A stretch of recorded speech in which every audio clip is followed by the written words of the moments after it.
இந்த வெண்டைக்காய் வச்சு இன்னைக்கு 65 செய்ய போறோம். வாங்க எப்படின்னு பார்க்கலாம். அப்படியே மறக்காம ஒரு லைக் போட்டுருங்கப்பா. வெண்டைக்காயை அரிஞ்சிக்கலாம்.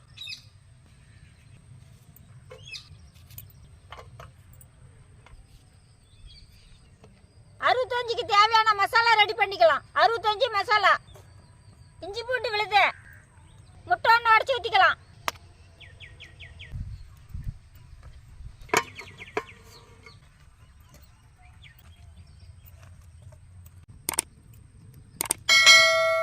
எண்ணெய் ஊற்றிக்கலாம்.